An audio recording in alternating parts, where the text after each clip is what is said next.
Hello everyone, I hope you all doing good. So today our topic is replication, DNA replication.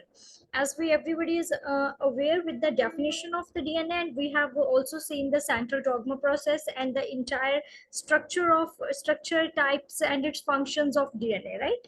So today we are going to start one by one the discussion of the processes that DNA is doing for their complete their cycles, right? So everybody knows each and every cells of your body has the nucleus, and the entire nucleus of the cells of the body having the DNA, which is controlling the lots of functioning of your body, right? So our first topic is related to the replication. As I said, that the DNA replication, the terminology replication means that the DNA has the ability to make its own carbon copies, right? To control the different organs, different functions of their body, and helps to run in the very physical, visible way, right? So here you can see as everybody knows, DNA is controlling your genetic information, right? And it transmit from the one generation to the next generation. So जो DNA replication process है, basically it is happening in your as phase of cell cycle. As we have in the previous classes we have done the mitotic, meiosis, cell divisions. We have all aware from the these life cycle cell cycles, right? So जो DNA replication process है, ये basically जो आपका S phase of cell cycle में होता है, इसका काम है डुप्लीकेट मतलब कॉपीज DNA की बनाना. So it has been completed into the 4 steps. ठीक है. सबसे पहला जो स्टेप है डीएनए का structure, everybody have seen, right? So जो डीएनए का स्ट्रक्चर है वो अनबाइंड होएगा, मतलब वो ओपन अप होएगा. उसके बाद वो वहां पे आके रेप्लिकेशन जो फॉर्क बनेगा वहां पे प्राइमेस एंजाइम होएगा, अटैच होएगा. थर्ड जो स्टेप है उसका इलोंगेशन होएगा, फिर वो इंक्रीज होएगा, उस पर different codon sets, different base pairs has been going to attached. जो आपका पेरेंट जो आपका स्ट्रैंड है वो एक डॉटर जो स्ट्रैंड्स बनाएगा उस पे वो सेम वैसे ही सब सारे कोडॉन्स आके प्लेस्ड होंगे जैसे कि आपके डॉटर स्ट्रैंड्स पे थे, पेरेंट स्ट्रैंड्स पे थे. तो डॉटर स्ट्रैंड्स पे जो प्रोसेस है उसे हम इलोंगेशन कहेंगे, ठीक है? डॉटर स्ट्रैंड्स पे वो सारा सेम वे में अटैच होना. सो इलोंगेशन के बाद आपका लास्ट फोर्थ स्टेप आ जाता है, उसे हम बोलेंगे टर्मिनेशन.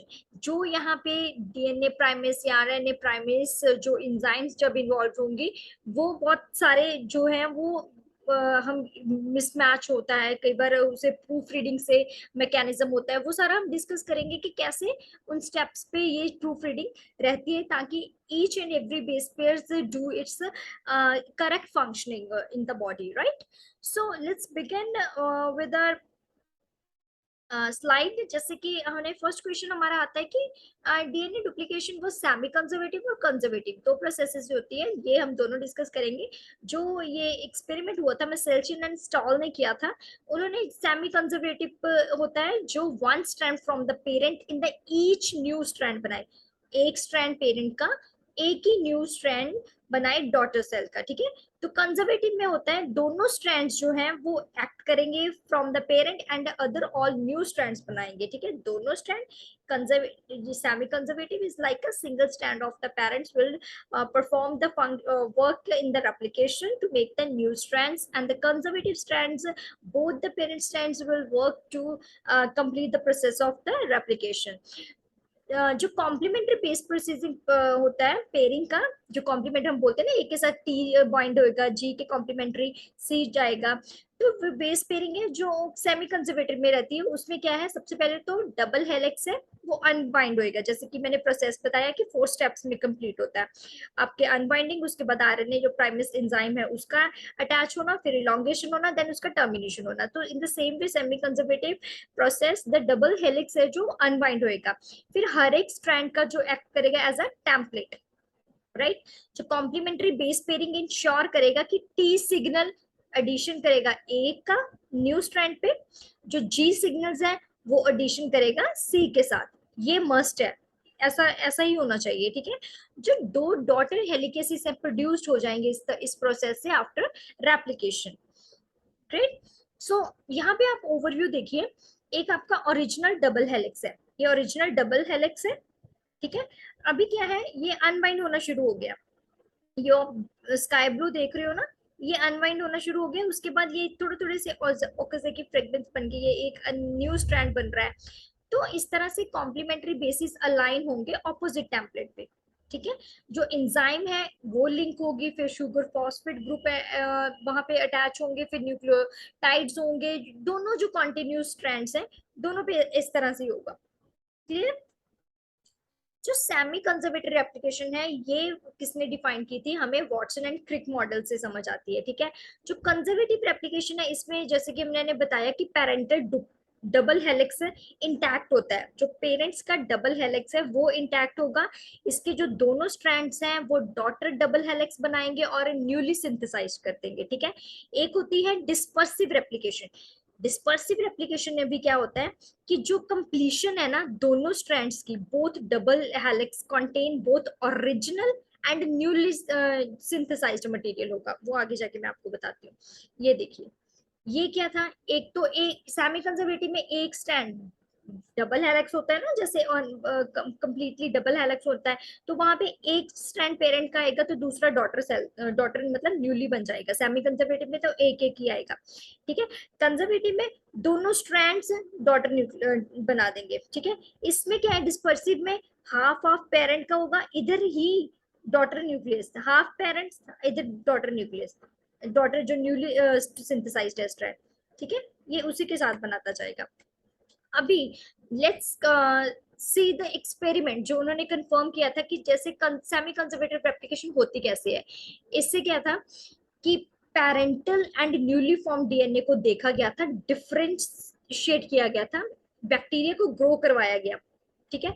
किसी भी न्यूट्रिएंट या गैर मीडिया पे बैक्टीरिया को ग्रो करवाया गया, ठीक है। इसमें एक आइसोटोप 14 नाइट्रोजन ले लिया गया, एक हैवी आइसोटोप, एक लाइट नॉर्मल आइसोटोप 49, एक 59 लिया गया।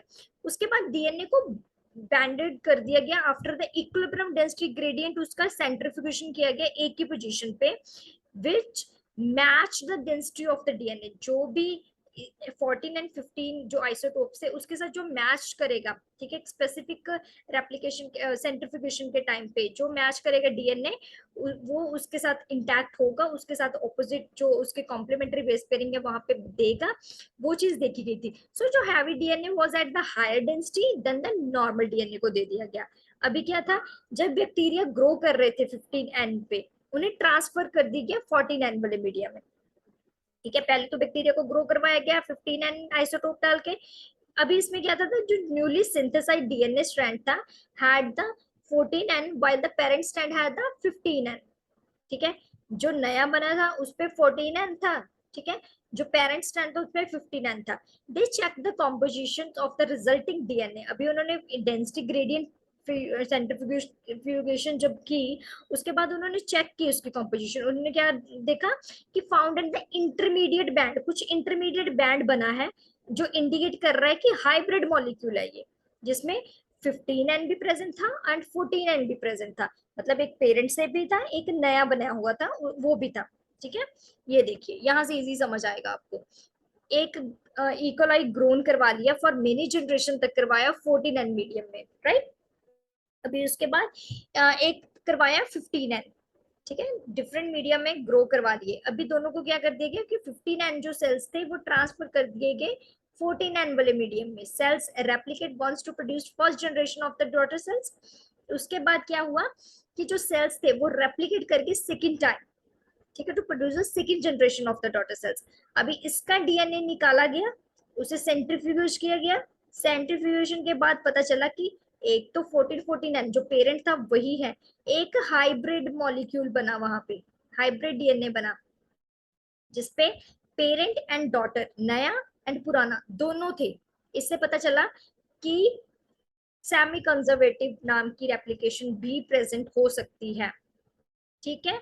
यहाँ पे सिर्फ सेंट्रीफ्यूगेशन कराया, अगर 15N था तो 15N वाला ही मिला, 15N 14N दोनों वाले मिले क्योंकि उनको ट्रांसफर कर दिया गया था ना। तो इस तरह से कुछ बैंड्स मिलेंगे, ठीक है। उसके बाद जो मैकेनिज्म है डीएनए रेप्लिकेशन का, सबसे पहले तो ये टाइटली कंट्रोल्ड प्रोसेस होता है, ठीक है। टाइम्स ड्यूरेशन रहता है कि सेल साइकिल में एस फेज में कितना टाइम कोई सेल रुक रहा है, तो वहां पे ये प्रोसेस चलेगा। इसके लिए सेट ऑफ प्रोटीन्स चाहिए, इंजाइम्स चाहिए, ठीक है। इसे एनर्जी चाहिए जो एटीपी की फॉर्म में मिलती है। इनिशिएशन, इलोंगेशन, वो दो स्टेप्स में कंप्लीट होना है। फिर दो बेसिक कंपोनेंट्स है कि टेम्पलेट चाहिए, प्राइमर चाहिए, ठीक है। So these are the basic requirements that has been required to complete the replication process of the DNA. जो मैकेनिज्म है प्रोकैरियोट्स में, सबसे पहले तो डीएनए पॉलीमरेज एंजाइम चाहिए होगा, ठीक है। ये पॉल 3 चाहिए, वेरी इंपॉर्टेंट एंजाइम। ये बहुत एग्जाम एंड इंटरव्यू पर्पज से इंपॉर्टेंट चीज है कि which enzyme act as the DNA replication process, that is a pol 3 DNA polymerase pol 3 produces the new strand of complementary DNA का, ठीक है। पोल 1 जो करता है, जो फिल्स करता है gaps between the newly synthesised, जो ओकाजाकी फ्रेगमेंट्स बन जाते हैं ना, आपको इजी याद रहेगा, जब वो गैप्स को फिल करने के लिए डीएनए पॉलीमरेज 1 आएगा, ठीक है। एडिशनल एंजाइम एंड प्रोटीन्स क्या क्या चाहिए, वेरी इंपॉर्टेंट, ये रेप्लिकेशन प्रोसेस में बहुत ज्यादा इंपॉर्टेंट है कि यहाँ पे सबसे पहले तो हमने डीएनए जो डबल हेलिक्स है उसे अनबाइंड करके सिंगल बनाना है, जो किस एंजाइम से होगा, डीएनए हेलिकेसिस एंजाइम से होगा। जो सिंगल स्ट्रैंड बाइंडेड प्रोटीन है वो चाहिए जो हेलिक्स को ओपन करेगी। उसके बाद प्राइमेस चाहिए, जैसे कि मैंने बोला कि आरएनए प्राइमर्स लगेंगे, उससे इनिशिएट सिंथेसिस होगी, ठीक है। इनिशिएटर्स चाहिए, लाइगेस चाहिए जो ओकाजाकी फ्रेगमेंट्स होते हैं वो उनको जोड़ेगा, वो जो गैप है वो नहीं पड़ने देगा, तो उसको लाइगेस एंजाइम भी चाहिए।